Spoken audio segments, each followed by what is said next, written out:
Հարց համար 18, խնդրեմ Տիկին Անդրեասյան։ Շնորհակալություն, հարգելի պարոն Գրիգորյան, հարգելի գործընկերներ, ներկայացնում եմ ակադեմիական քաղաքի զարգացման հայեցակարգը հաստատելու մասին կառավարության որոշման նախագիծը։ Պետք է հիշեցնեմ, որ մենք 2023 թվականի հոկտեմբերի 19-ին հաստատել էինք ակադեմիական քաղաքի զարգացման հայեցակարգը, եւ սա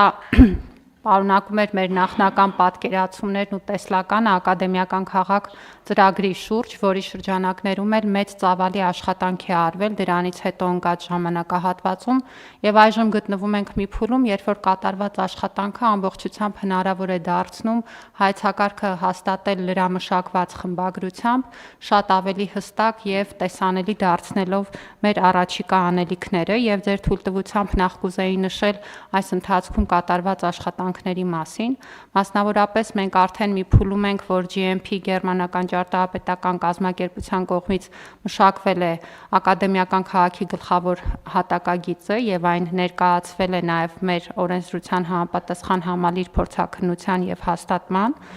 Մշակվել է նաև էլի գերմանական մեկ այլ խորհրդատվական կազմակերպության կողմից ակադեմիական քաղաքի քաղաքաշինական զարգացման ռազմավարական շրջանակը, որը հատկապես կարևոր է եղել ռիսկերի կառավարման ամբողջական շտեմարանի ձևավորման եւ այս ուղղությամբ գործողությունների ծրագրի մշակման ուղղությամբ։ Իտալական սիստեմատիկա կազմակերպության կողմից իրականացվել է տրանսպորտի եւ շարժունակության վերաբերյալ ուսումնասիրությունը, որը դարձել է ծրագրի շատ կարևոր հատվածը։ Թում International կազմակերպության կողմից մշակվել է ինչպես տեխնոլոգիական կլաստերի ձևավորման, այնպես էլ ակադեմիական քաղաքի կառավարման համակարգը։ Ներկայումս Ernst & Young կազմակերպությունը ավարտում է ծրագրի ֆինանսական իրագործելիության, կենսունակության եւ ներդրումային հնարավորությունների վերլուծության աշխատանքը, որը մարտի ընթացքում պատրաստ կլինի եւ հնարավորություն կտա արդեն ծրագրի ներդրումային փաթեթը ամբողջականացնել եւ սկսել ներդրումային ուղղությամբ աշխատանքները առանձին աշխատաժողովների եւ գործընկերների հետ հարաբերություններով։ Բացի դրանից մենք հեղինակավոր բուհերի հետ համագործակցությամբ իրականացնում ենք կրթական կլաստերի ձևավորման, արվեստի կլաստերի բովանդակության եւ կառուցվածքի մշակման, ինչպես նաեւ արդեն իսկ նաեւ Քեմբրիջի հետ բանակցում ենք դասական կլաստերի ուղղությամբ ներգրավելու եւ այս աշխատանքներն էլ առաջ տանելու։ Ինչպես նշեցի, կատարված աշխատանքների հիման վրա հայեցակարգը ամբողջությամբ վերանայվել է եւ այժմ ներկայացված նախագծով սահմանվում են ակադեմիական քաղաքի տեսլականը, առաքելությունը, հիմնարար սկզբունքները եւ թիրախները, ծրագրի կառավարման նկարագիրը, կազմակերպական կառուցվածքը եւ կլաստերների ընդհանուր մոդելը ու նկարագրերը, տեղադիրքը, ենթակառուցվածքները եւ տարածքի զարգացման սկզբունքները։ Ինչպես նաեւ նշեցի, ռիսկերի կառավարման եւ կայունության հարցերը առանձին նույնպես արտացոլված են հայեցակարգում։ Ինչը շատ կարևոր է ակադեմիական քաղաքի շրջանակներում ներգրավում ենք նաև տաղանդների զարգացման ծրագիրը, որի ընդունմամբ կմեկնարկեն մեր հանրապետությունում տաղանդների բացահայտմանը եւ զարգացմանը միտված աշխատանքները, որը հնարավորություն կստեղծի իրականացնելու կրթության զարգացման ռազմավարությամբ ամրագրված եւ պետական ամենաբարձր մակարդակում հնչեցված այն սկզբունքը, համաձայն որի մեր կրթական համակարգի առաքելությունն է բացահայտել եւ հնարավորին չափ զարգացնել յուրաքանչյուրի տաղանդը, ընդլայնելով իր երկրում սեփական բարեկեցությունն ապահովելու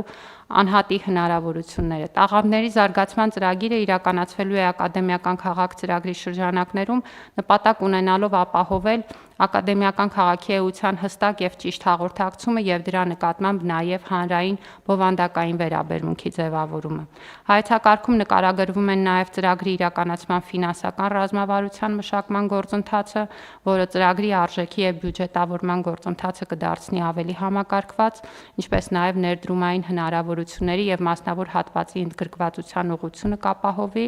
եւ ինչպես նաեւ նախատեսվում է նաեւ իրականացման փուլային ռազմավարության նկարագրությունը եւ այս իմաստով հայեցակարգը համալրվել է նորացված ժամանակացույցով եւ փուլերի նկարագրով, ինչը հստակեցնում է նաեւ իրագործման ընթացքից ակնկալիքները եւ առանձին նկարագրություն է ընկնում հաշվետվողականության համակարգի մասով, որն էլ երաշխավորելու է ծրագրի իրականացման թափանցիկությունը եւ հանրային վստահությունը։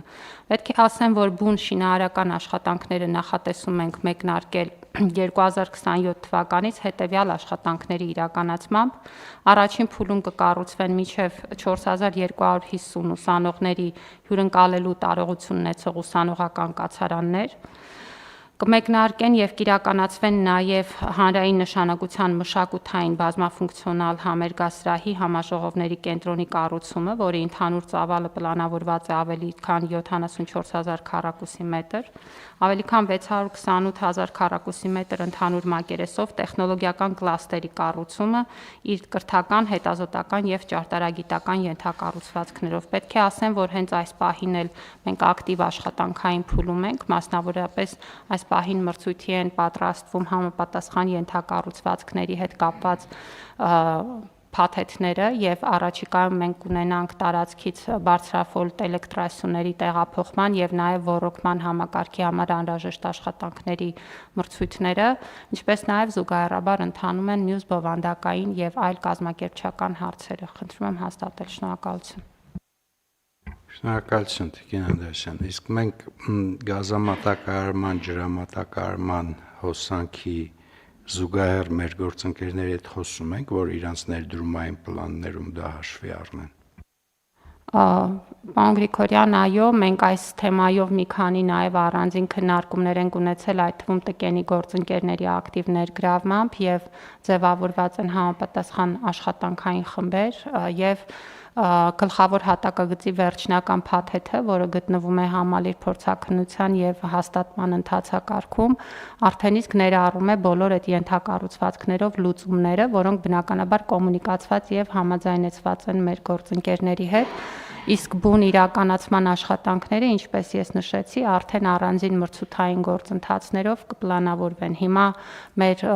գործընկերների հետ խորհրդատվությամբ առաջին փուլի աշխատանքներն են ոռոգման համակարգի հետ կապված նախագծման մրցույթը, որը, ինչպես նշեցի, նախապատրաստական փուլում է ընթացքում է եւ այդ տարածքում գտնվող բարձրավոլտ էլեկտրասյուների տեղափոխման process-ը, որը կապված է նաև առաջին փուլում, որտեղ պիտի աշխատանքները սկսենք, այդ աշխատանքների համար տարածքը նախապատրաստելու անհրաժեշտությամբ մենք նաև նախորդ տարի մեկնարկել էինք տարածքի մաքրման աշխատանքները, դա նույնպես կարևոր եմ համարում, որովհետև տարածքը պետք է պատրաստ լինի շինարարական աշխատանքների համար։ 2.7 հեկտար տարածք ըստ էության մաքրվել է աղբից եւ շուրջ 10,000 խորանարդ մետր աղբ հանվել է տարածքից եւ սա հնարավորություն է տալիս, որ այս նախապատրաստական աշխատանքներից հետո կարողանանք մեկնարկել բուն գետնի վրա այլ ենթակառուցվածքների հետ կապված գործերը, որը որ ինչպես նշեցի ընթացքում է։ Սյուները բեցին, նա։ Այդ երևի պիտի հասկանանք, որպեսզի վստահ լինենք, որ այդ process-ն էլ է բյուջետավորված։ Մենք աշխատանքային խմբի շրջանակներում այդ բոլոր հարցերին պարոն Գրիգորյան անդրադառնում ենք, այսինքն մենք մի քանի հանդիպում ենք ունեցել գործընկերների հետ, այդ թվում այդ կազմակերպությունների, որոնք իրականացնում են ուսումնասիրությունների եւ ամբողջ անհրաժեշտ տեղեկատվությունը եւ այն աշխատանքները, որոնք պլանավորվում են իրականացվեն, այդ հարցերով աշխատանքները տարվում են։ Շատ լավ, բեցինն է այդ էլեկտրասյուները, թե էլեկտրական ցանցերին։ Բեցի տիրույթում է եւ պատշաճ կոմունիկացիան եւ այդ հաղորդակցումը իրականացված է պարոն Գրիգորյան, նախագիծը մեզ տրամադրվում է տկենի գործընկերների կողմից, որի հիման վրա արդեն տեղափոխման բուն աշխատանքների մրցույթը կհայտարարվի, աշխատանքները ֆինանսավորվելու են ակադեմիական քաղաք ծրագրով նախատեսված ֆինանսավորման շրջանակներում, նախորդ տարվա համեմատ այս տարվա բյուջեում մենք կրկնակի ավել միջոցներ ունենք ակադեմիական քաղաք ծրագրի համար հատկացված, պիտի հիշեցնեմ, որ դա առանձնացված է որպես առանձին բյուջետային ծրագիր եւ մեր հաշվարկներն ու կանխատեսումը այնպիսին են, որ բյուջետավորումը ամբողջությամբ բավարար է լինելու առաջին փուլի այս ենթակառուցվածքների հետ կապված աշխատանքների իրականացման համար։ Շատ լավ, շնորհակալություն Տիկին Անդրեասյան, խնդրեմ հարցեր հարգելի գործընկերներ։ Չկան հարցեր, առաջարկում եմ հաստատել հայցակարգը, ովքեր են դեմ չկա, որոշումն ընդունվել, շնորհակալություն։